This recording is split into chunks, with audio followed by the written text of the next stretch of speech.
再说一说属马的人。我刚才讲了这个属蛇的，那属马的人，他今年犯不犯太岁呢？2025年乙巳年，对于属马人来说是一个充满机遇和挑战的年份。乙巳年五行为火，而属马的人五行也是为火。那这种五行相同的局面，是属马的人可以在这一年感受到能量的增加，但同时呢，也会要警惕火气过盛带来情绪的波动和压力。2025年呢，属马的人将会在事业、财运、感情、健康方面较大的波动，因为有吉星的助力帮助属马的人获得一定的好运。但是还有凶星的干扰，也会带来一些不确定性的因素。我们先说说这个财运方面，财运方面会表现出明显的波动。在这一年，虽然五行为火，它是同属性的，得到属马人某些月份或者较大的财务的收益，但它同时也会因为火气的过旺带来一些意外的支出或者财务的损失。吉星是什么星啊？一个天德星，还有一个福德星。天德星、福德星在财运方面会给他带来贵人运，尤其是涉及投资、商业合作或者大项目时，属马的人会通过他人的帮助获得额外的财富机会。那禄勋吉星象征着通过努力获得财务的回报。那通过稳健的工作和投资，有望会得到一些很不错的一些收入，特别是在已经打下坚实基础的项目当中，会有机会收得稳定的回报。但是它还会有凶星光临，这两个凶星是劫煞星和天恶星的影响。这两个凶星可能会导致你财务上的波动，尤其是意外的开销和投资上的这个失误，可能会让属马的人感受到财务的压力。所以说呢，在处理大额资金或者是投资时，应保持谨慎，避免因为过度乐观而情绪化的这种决策而导致资金的紧张。此外呢，尽管吉星力量较强，但是在某些月份里边呢，财务仍然会受到波动。所以说，在这一年保持稳健的财务管理，特别是在面对不熟悉的投资领域，务必做好风险评估。还有网友问，五行属火的属相还有哪些？对于这个火的属性，在财运方面道长有哪些趋吉避凶的这个破解的方法？五行属火的属相第一个是属蛇，第二个是属马五行属火的。这个五行属什么的，就是单纯从地支方面来讲，我给大家讲一讲。属鼠的呢，因为它是子水这五行为水。这个属牛的呢，因为它是丑土，所以它是五行为土。属虎的是五行为木属兔的也是五行为木，卯木。那属龙的它也是五行为土。我们看一个属相基本上就是这个金木水火两个属相是一样的，五行是一样的。但是呢，还有属土的比较特殊，属土的是4个属相，一个是属牛的五行为土，一个属龙的五行为土，一个是属羊的五行为土，还有一个属狗的五行为土。这4个属相都是五行为土，其他呢都是两个属相五行是一样的。你比如说属蛇属马的五行为土为火，然后属猴属鸡的五行为金，属猪和属鼠的五行为水，除了那4个属相为土之外，其他的这个五行，一个五行里边是2个属相是一样的，属水的是属猪和属鼠的属水，属木的是属虎和属兔的五行为木，属火的是五行，这个为火是属蛇和属马的五行为火。那这些这个在我们这个12地支里边呢，它相对应的这个流年它会形成了什么？刑冲克害。刑冲克害就造成了这个犯太岁。太岁当头坐，无喜恐有祸，所以这个每年都会有好几个属相这个犯太岁。它犯太岁的时候，它就会造成各种各样的问题。要么这不顺，要不那不顺，所以我们要请道家的道长给我们做这个拜太岁的法事。你拜了太岁，化解了太岁，你这年才会一帆风顺。好，我们继续讲财运方面。财运方面呢，这个属马的人吉利的月份有农历的2月份、5月份、9月份。那在这些月份呢，吉星的力量是比较大的，所以呢，属马的人的财务上决策上能够获得更多的支持，尤其是呢在投资合作的项目上，属马的人有望实现得到财务的增长。所以这段时间能够适合进行长期的财务规划和资产管理。属马的人呢，可以利用这些吉利的月份，对未来的财务增长奠定基础。它不好的月份是在4月、7月和11月这几个月，因为有凶星劫煞的影响，导致了属马的人在财务上遇到了一些意外的支出或者是投资失误，特别是风险较高的投资项目当中，属马的人应该保持谨慎，避免因情绪波动而做出错误的财务决策。你比如说股票、基金期货，包括现在又出现了这个区块链所谓的区块链就是比如说比特币这个以太坊就这世界上现在流行了很多这样的这个数字货币这样避免因为情绪的波动而做出错误的这种财务的这种决策。建议这个在这些不好的月份，采取保守的这种策略，确保资金的流动和稳定性。好，各位朋友，大家好，我是三亮道人。现在呢，正在给大家解析12生肖在2025年的运程，帮助您呢趋吉避凶，趋利避害。欢迎大家订阅本频道，如有问题，请加入我们的交流群。好，我们继续在事业方面。事业方面呢，这个运势整体上呢表现出了有积极的这个局面五行火相同，属性为为火的属马的这个在事业的发展提供了较强的动力，尤其呢是在创新和业务的拓展方面，会有机会通过自身的努力取得显著的成就。因为吉星、禄勋星和天德星的加持，意味着在职场中能够获得贵人的加持，特别的是在团队合作和跨部门的过程当中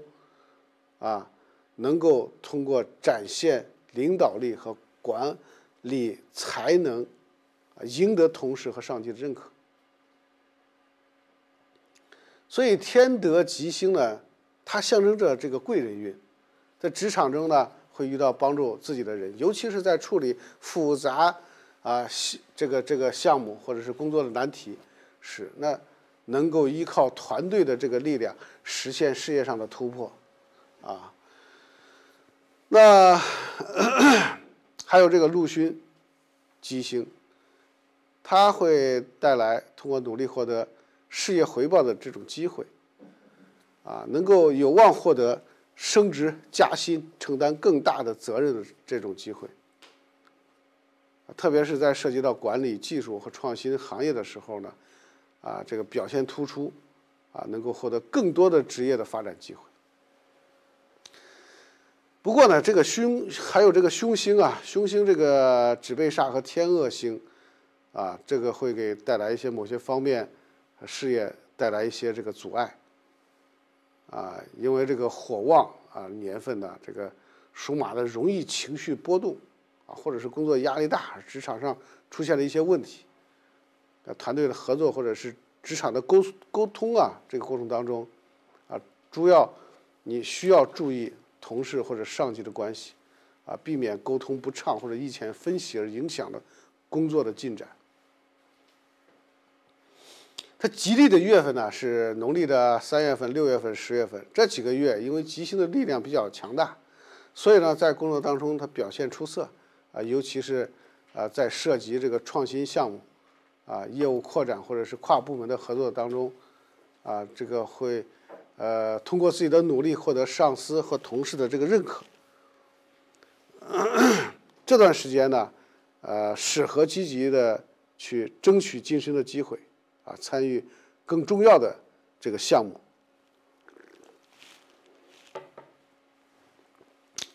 那不好的月份呢，是在8月、10月和11月，因为这些月份凶星指背煞和这个天恶煞影响比较明显，所以在工作当中呢，容易遇到一些阻碍突发的事变特别的是在处理复杂的人际关系和团队的合作时，容易因为这个沟通不畅导致工作的进展受阻。所以说呢，这个凶险的月份要保持冷静耐心，避免情绪波动影响整体的工作表现。好，刚进入直播间的朋友们，我是三亮道人，大家有什么问题请加入我们的交流群，稍后会给大家免费的解答。我们继续说说感情方面的事儿吧。大家都对这个感情这个很看重。那说说属马的人在情感上面这个整体呢，在这一年的整体上面还是比较顺利的。尽管五行为火火盛带来了这个情感上的波动，但是呢，吉星的加持帮助了这个在感情生活中保持较好的这种平衡。单身的人呢，在这一年会有较多的机会，可以通过这个社交朋友圈朋友介绍这个多参加这社交的活动结识到自己心仪的对象。红鸾星和天启星这个也会在这段时间呢，给你的感情生活当中呢带来积极的影响。我们都知道红鸾星、天启星这都是这个代表了有喜事红鸾星是代表了有桃花那已婚或者说已有伴侣的这个人来讲，在这一年的感情生活是较为和谐的，特别的是在共同规划未来或者是增进家庭生活方面有望与这个伴侣建立更加稳定的这种关系。但是也需要警惕火气过旺会导致感情的波动，因为这个火过旺这会让人造成这种脾气暴躁脾气的这种暴躁，情绪的波动不特别好面对生活中的这种琐事烦事压力大的时候，容易因为这个小事与伴侣发生这种争执，甚至分手的这种状态。那凶星、孤辰星和天狗星还会给感情生活带来很大的不稳定的因素特别是在情感沟通不畅的时候控制不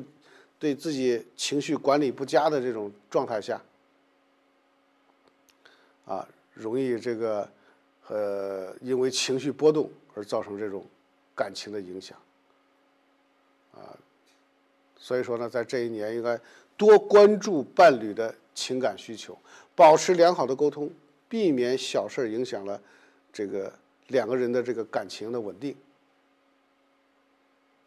那吉利的月份呢，有这个农历的2月、4月、8月，那这几个月吉星它照辅着，所以说它能量比较旺。单身属马的人呢，容易在这些月份遇到适合自己的这个对象，特别是在社交活动当中，朋友介绍啊，职场的过程当中的互动啊，这有可能会结识到理想的伴侣。对于已婚和有伴侣的这个人来讲，那这几个月他感情生活是比较和谐的，适合与伴侣共同制定未来的计划，增进感情。那不好的月份呢，是在农历的7月、9月和11月，这些月份因为这个凶星天狗星和孤辰星的影响是比较大的，所以说呢，在这个感情当中容易感情波动或者工作压力大，与这个伴侣发生争执，特别呢是在沟通不畅的时候，容易出现裂痕，建议这几个不好的月份，多关注这个自己的这个伴侣，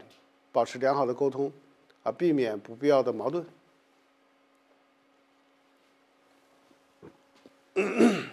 好，亲爱的观众朋友，这里是正在直播12生肖在2025年的运程。在直播的过程当中呢，如果您有任何问题可以比如说问问事业呀、财运呐、健康啊、感情、风水以及你处理不了的问题需要我们来化解的，都可以和我们交流欢迎你加入我们的交流群，我会及时的这个查看，免费的解答你的问题。好，谢谢，我们继续。我们再说说这个健康方面吧。健康方面，属马的人呢，在健康方面需要特别的关注由于五行火过旺，这一年呢，容易出现情绪的波动和压力的增加可能导致身体上的不适。吉星天德星在健康方面为属马的人提供了一定的保护帮助属马人遇到健康问题时能够迅速恢复调理。但是呢，凶星天恶星和劫煞星也影响，可能对属马的人健康带来一些这个隐患，特别的是意外的伤害、慢性疾病的风险增加所以说呢，要保持规律和生活的这种作息避免过度的疲劳、情绪的压力。此外呢，外出旅行、旅游参加冒险的活动，这个时候一定要特别的注意避免的这个过度的疲劳和情绪的压力而且呢还要注意这个交通安全。我们在开车的过程当中，一定不要疲劳驾驶，以免发生这个意外事故的发生好，讲了这么多，咱们休息一会儿活动活动休息休息。等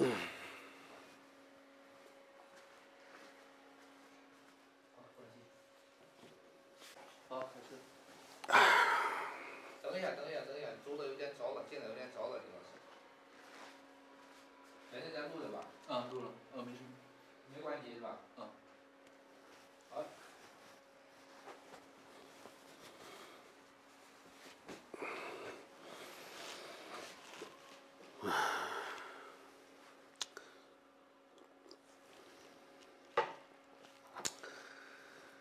这个刚才讲了，这个时间有点长起来活动活动。这个因为这个长时间的坐呀，或者坐在这个镜头前面呢，时间长了，血液不怎么流通不管是我们这个你是玩手机还是看电视这个时间长了一定要起来活动活动眼睛呢看看远方这样对自己的这个视力也会有很好的帮助。尤其是我们道家呢也讲究很多的功法，很多时候呢有打坐的功法，啊，还有一些这个动功，动功，比如说像这个练这个气呀，这个拔地气呀，踩五方气呀，这对我们的这个气血的运行都是非常有益的。道家讲究这个内丹功法，都想练成那种金丹大道人呢有3个丹田，有上丹田、中丹田和下丹田。上丹田呢，在我们的这个眉心里边和百会穴交叉的这个地方，我们道家讲这个地方呢叫泥丸宫，也是我们上丹田所在的这个地方。这个西医科学里边呢，它是叫松果体，左右2个大脑中间连接的那个地方。不要小看这个一个小腺体，这个小腺体只有米粒那么大小，但是它的功能非常的强大。如果你练好的话，你就能练出这个天眼天目，你能看到另外一个维度空间的东西。昨天呢，从一个外地过来的一个这个朋友带着他的孩子过来找我问了一些事儿。这个孩子呢，有什么问题呢？就是他晚上做梦的时候老是被梦魇，而且他做梦他梦见的鬼来吃他的脑子，所以他现在这孩子呢正处于这个青春发育期，这个内分泌这个也是处于这种旺盛而且不规律的这种阶段，自己的非常的纠结烦恼。也影响了这个孩子的这个学习，所以孩子也很苦恼，问我这个问题，说这个到底是怎么回事？是真的还是假的？他说这个鬼到底这个东西，它是不是咱们这个空间的？我给他说呀，我说这个世界呀，有很多你看不到的东西。比如说我们现在这个高端物理学正在研究的暗物质，暗物质在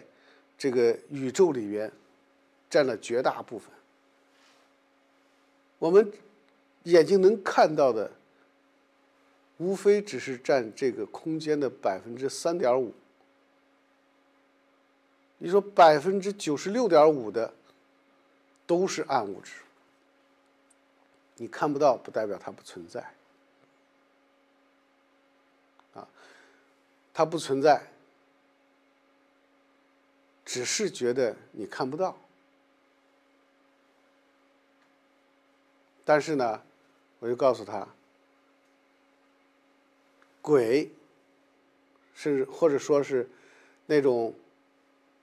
这种暗物质，或者叫负能量也好，它同样都是在我们这个空间。为什么看不到？是因为它和我们不一个维度。那看不到不代表它不存在，但是它是我们一个空间在不同的维度，所以你看不到它，但是它可以看到你。但在有的时候，你可以看到它。这个时候也许是你在梦境里边能看到，被梦魇的时候。有些时候是你突然你的这个松果体，或者说我们的泥丸宫上丹田，突然那一会儿就能看到一些别人看不到的东西。但这个有时候呢是很偶尔的时候，但是有些人他天生的就是这种松果体就非常的发达。尤其是一些小孩子，尤其是3岁之前的孩子。那3岁之前的这个孩子呢，他这种松果体都是比较发达的，所以很多他是能够这个看到的。所以小孩子容易受到惊吓，就看到一些不干净的东西，比如说鬼呀、魔呀，他就会哭，他就会哭。那么，这就是我们所说的受惊吓了。这孩子呢，他就会出现这种精神萎靡不振、发烧，身体老是出问题。怎么去解决？这个我们以后会详细的讲。以后呢，我还会给大家讲讲这个道家如何修炼，如何去练内丹功法，练丹道，让你增强你的身体体质。那说到这个身体健康方面，我们继续讲，有这个吉利的月份，农历的5月、9月和12月这几个吉利的月份，那属马的人健康状况呢是比较稳定的，特别是在这个吉星的这种照耀下、保护下，能够通过锻炼调理身体来增强体质，避免疾病的发生。那凶险的月份主要是在4月、6月和7月，这几个月容易因为工作压力大或者是生活节奏紧张而感到身体的这个疲劳，特别是在长时间的加班或者是生活不规律的情况下，健康状况可能会出现下滑。所以说，这个不好的月份，我们要保持健康的生活习惯，避免过度的劳累。最后我们总结一下乙巳蛇年属马的人五行为火相同的这个属性下，整体的运势的表现是为积极的。因为又有吉星、天德星、福德星和这个禄勋星的这个庇护，在事业和财运上也会带来不少的发展的机会，特别是在投资、工作和团队合作的这个方面，能够通过自身的努力取得良好的回报。但是呢，凶星、劫煞星和天恶星和指背星，它也会干扰。在这一年要保持谨慎，特别是处理财务、工作、健康问题的时候，务必要这个理性的这个应对，通过冷静的规划和稳健的策略，能够在2025年能够化解挑战，迎来更多的好运和成功。但是这个呢，还是要请我们这个道家的这个道长给您做这个拜太岁，来化解太岁这个不利的因素。